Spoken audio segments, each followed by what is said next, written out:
This particular story took place when I was in the Air Force and stationed in Louisiana. I won't mention the name of the base, but I am sure that many people out there will know exactly which one it is once I mention some of the details. I arrived at that base back in 2006. From the first day, I was welcomed not only by officers and routines but also by stories, dark stories. Stories of a man in a top hat who walked a narrow dirt road behind the storage area. Another about a man hit by a patrol car who ran off screaming into the woods. But the one that stuck with me, the one that keeps me up at night, was the story of a little girl. They said she was visiting her father while the storage area was still under construction. She was playing on top of one of the metal structures and slipped.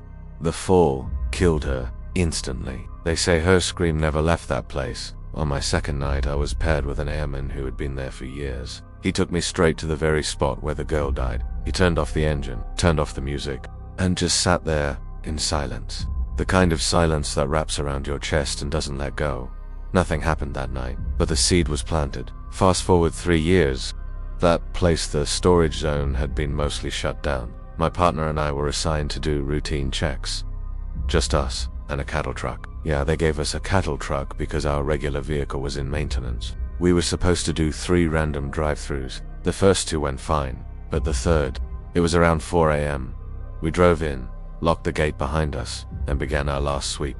My Alpha was driving, and I was the spotter using my flashlight to check every structure's lock. Then we made the final turn onto Echo Street. That's the road where the little girl's story was supposed to have happened. At first, we were talking, laughing, just killing time. But then, it was like something reached inside the cab and stole the sound from the air. The engine grew quieter. Even the music faded. My heart began to race. I looked out the window, and that's when I heard it. A moan. It wasn't human. It wasn't animal. It was something else entirely. Like someone trying to breathe while being like the girl from The Grudge. I froze. Then I shouted, "Dude, cut that out." But my partner looked at me, confused. Am I going too fast? I shook my head, listened. There it was again. I turned off the radio. "Do you hear that?" I whispered. We stopped the truck. Silent. And then again the moan.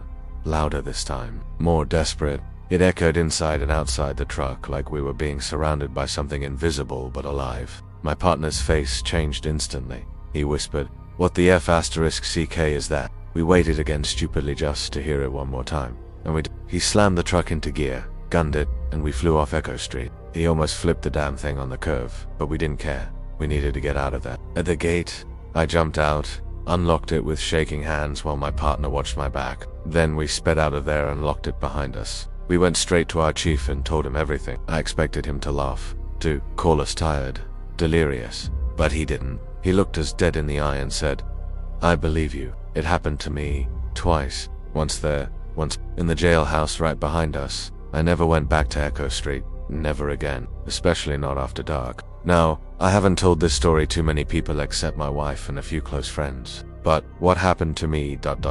It's something I'll never forget. It was late at night when we received a distress call. Bravo unit had gone silent weeks ago. Vanished. But tonight, a signal broke through. Just a repeating set of numbers. 58,247. Over and over again. Our squad moved out. Thick fog. Dense jungle. An abandoned base. We stepped into what looked like a ghost town. No signs of life. Only destruction. Signs of chaos. Blood. Bullet casings. Furniture flipped. Then we found the command center. Empty. Except for the radio. Still repeating the numbers. 58,247. 58,247. Corporal Lee whispered, "What does it mean?" We pushed forward. In the lab, we found the bodies of Bravo unit. Not just dead twisted. Their faces frozen in fear. Commander Haskins was among them, clutching a notebook.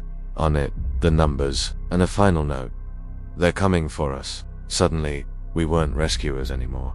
We were next. The fog closed in, and from it, a shadow stepped forward. We ran. Barely made it back to the vehicle. "Mayday, mayday," Lee screamed into the radio. But the numbers cut through the transmission again. 58,247. We got out, but we left something behind. Part of us. Maybe all of us. The truth is, we still don't know what those numbers meant. But we know this. Whatever happened to Bravo unit wasn't human, and we were never supposed to find them.